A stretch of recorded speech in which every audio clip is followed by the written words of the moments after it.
All right, so get this. Imagine a universe with like two objects that are exactly the same, like exactly down to the very last atom. Would you even be able to tell them apart? Whoa, that's a question that takes us straight to the identity of indiscernibles, a principle that's been, debated for centuries in philosophy. Centuries. Wow. Okay, that's heavy. Luckily, we've got this excerpt here from the Stanford Encyclopedia of Philosophy. It's going to be our guide, through all this. Perfect. I think I'm going to need it. This sounds like a real brain twister. So what is this identity of indiscernibles all about? Okay, well, it's also called Leibniz's law. And basically what it says is if two things have all the same properties, they're actually the same thing. Hmm. So if I can't find a single difference between two things, They got to be one and the same, yep. okay, I think I'm following.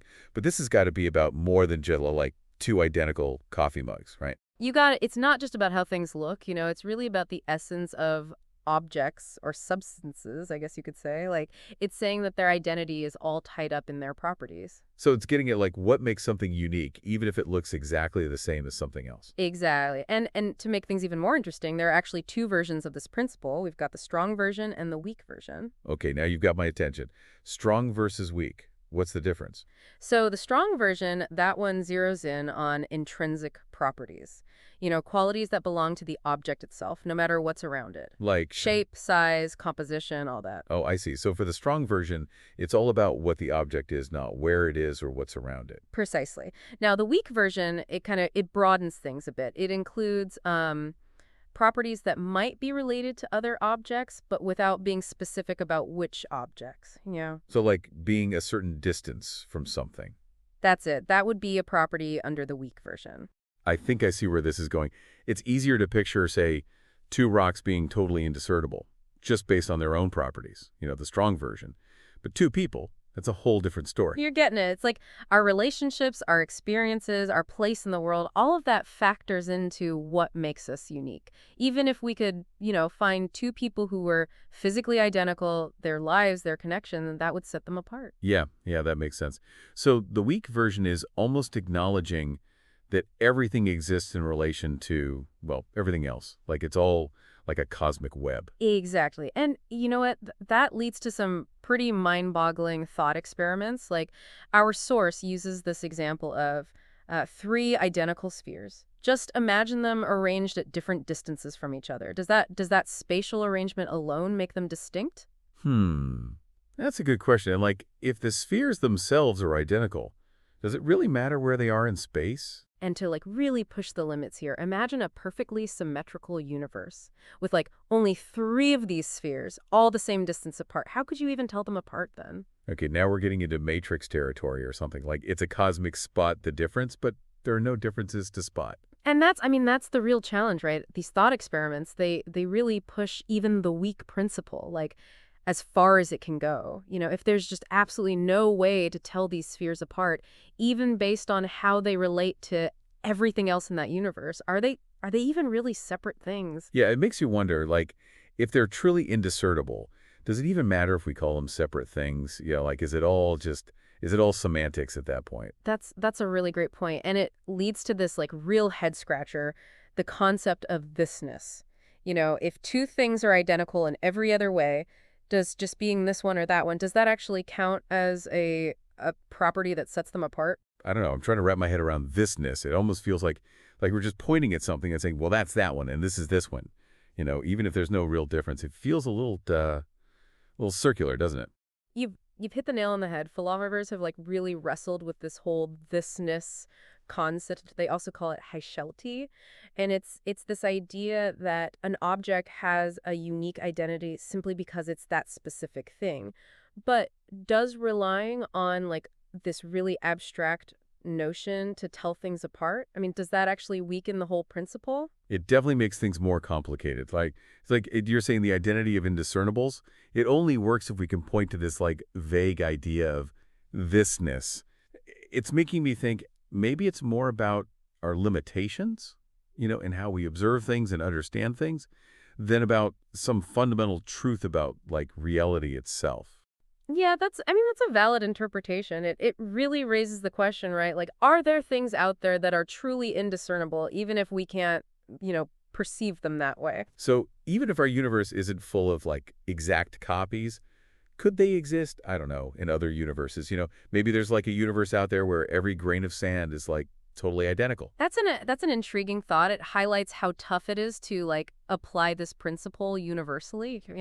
But let's try to get a little more specific here, okay? Let's look at a thought experiment from the philosopher Max Black. So he asks us to imagine a universe with just two perfectly identical spheres. Okay, okay, I can picture it. It's like the ultimate minimalist universe, right? Just two spheres hanging out in the void. Now, here's where the identity defense comes in. So, some philosophers say we could reinterpret this two-sphere universe, right, as actually containing just one sphere, but in a curved space. Hold on, wait. So instead of two separate spheres, it's like one sphere existing in multiple places at the same time. I think you're breaking my brain a little bit. That's it. It's like the sphere is taking like this curved path through space, and it's appearing in two locations at once. It's a clever way to try to maintain that identity of indiscernibles even in this like seemingly symmetrical situation. But of course there are counter arguments. Oh, I bet. I mean, this is philosophy, right? There's always like another layer to peel back. Right. Okay. So, Robert Adams, another philosopher, he comes along, right? And he proposes what he calls a continuity argument. And it kind of challenges this whole interpretation. So, imagine, what if there was just the slightest difference between these two spheres? Like, say, one had a tiny scratch. Okay, I'm picturing it a little scratch on one of the spheres. How does that change things? Well, if we're going with this identity defense thing, the fact that that tiny scratch exists would mean that the shape of space wouldn't actually need to be curved to explain why they're separate. But that implies that like a tiny scratch could somehow like change the structure of space-time. Whoa, that's a lot of power for a tiny scratch. Like, are we saying that just the tiniest change to an object could, like, have massive consequences for the whole universe? Yeah, it shows just how how counterintuitive it can be to try and like force these symmetrical universes to fit with the identity of indiscernibles. And then Adams, he goes a step further with a modal argument. And this gets into the idea that the identity is like a necessary property. So think of it this way. If something is true in all possible worlds, then it's like a necessary truth. Okay, so we're going full-on modal logic now. I'm here for it, but I might need to hold on to something. Basically, what Adams is saying is that if it's even possible for those two spheres to be indiscernible, right? Like if we could hypothetically like erase that scratch, then it must be possible that they're actually the same sphere. Okay, so we're playing with, like, hypotheticals now, but I can see where you're going with this. If their identity is, like, fixed and can't change, then they have to be the same, scratch or no scratch. Exactly, but that creates a contradiction, right? Because we're assuming they're different in the first place because of the scratch. So we're back to that question. Are those seemingly identical spheres truly distinct, or are they just different versions of the same thing? Okay, my head is officially spinning. It's like the more we try to pin down what makes something unique, the more complicated it gets. I know, right? And just when you thought we'd reached peak mind bending, it gets even wilder. So the philosopher Michael Della Rocca, he throws out this challenge. Multiple identical spheres occupy the same space. So picture this, like 20 spheres, all totally identical, all overlapping in the same spot. Okay, now that is just ridiculous. I mean, that's got to be physically impossible, right? Like, how can 20 spheres be in the same space? Wouldn't they just, like, I don't know, merge or something?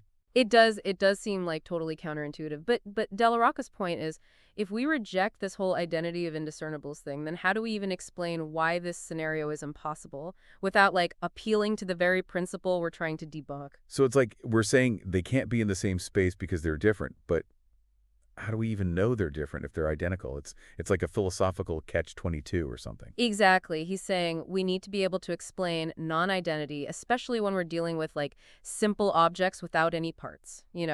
And that brings us to something called the third grade principle, which is like an even weaker version of the identity of indiscernibles. A weaker version. How can it get weaker than the weak principle? Well, the third grade principle, it acknowledges that even if two objects are indiscernible in every other way, right? They might still be different based on like a symmetrical but irreflexive relation. All right, you lost me. What does symmetrical but irreflexive even mean? Okay, so think about it like this. If object A is related to object B in a specific way, right, then object B is also related to object A in the same way. That's symmetry. But neither object can be related to itself in that way. That's irreflexivity. Okay, okay. So going back to our two-sphere universe, each sphere is a certain distance from the other sphere, but neither sphere is that distance from itself. It's like a subtle way to make them different without actually saying there's any difference in the spheres themselves, right? You got it. And what's so cool is that like recent work in quantum mechanics, it suggests that this third grade principle might actually be true for certain types of particles called fermions. Wow, quantum physics is in on this now. This is getting like seriously mind-blowing. It seems like even the smallest particles might have a way of like, asserting their individuality. It really is a deep rabbit hole. So we've gone from like basic spheres to quantum particles. This whole deep dive into the identity of indiscernibles, I mean, it's really taken us to the edge of like what we think we know about reality, you know? It really makes you question, right? Like, are even the things in the world that seem so solid, are they actually as unique and distinct as we think they are? It really challenges our whole idea of identity, for objects and even for ourselves. It really makes you think, huh, if we can't even be sure what makes a simple sphere unique, then what does that say about like the whole nature of identity itself? I mean, Yeah, it's a question that's been around forever in philosophy, and it seems like the more we learn, the more complicated it gets, It makes you wonder, what if there was another universe out there and it had like an exact duplicate of you? Would that, I don't know, would that change who you are? Would you even be able to tell which one was the original? whoa, hold on. Okay, another me out there somewhere. Would we be the same person? Like have the same thoughts, the same experiences? This is messing with my head a little bit. See, that's the beauty of philosophy, right? It doesn't always give us like easy answers, Yeah. but it makes us thinking, it makes us think critically about the world and our place in it, right? It pushes us to like look at our assumptions and maybe consider new perspectives. So even if we don't like have all the answers, just doing these kinds of thought experiments can like help us understand ourselves and the universe, I guess, a little better. Oh, absolutely. I mean, the identity of indiscernibles, it might seem kind of abstract, at first, but it really has implications for how we see everything, from our relationships to, I don't know, our understanding of the entire cosmos. It's almost like this one principle just like unlocks this whole universe of questions. And each question just leads to like even more questions. It's kind of dizzying, but also like really exciting, you know. Exactly. I mean, it reminds us that there's always more to learn, more to explore, and more to just like wonder about, right? Well, on that note, I think I need a break from all this thinking. Maybe I'll go, I don't know, go for a walk or something, see if I can find two identical leaves. A good walk is always a good idea, clears the mind. But just remember, okay, even if those leaves, look identical, chances are their own unique journeys and experiences have made them different in some subtle way. I'll keep that in mind. And to everyone listening, hey, thanks for joining us on this deep dive, into the identity of indiscernibles. It was quite a journey, and we hope it's given you all some food for thought. So until next time, keep those brains buzzing.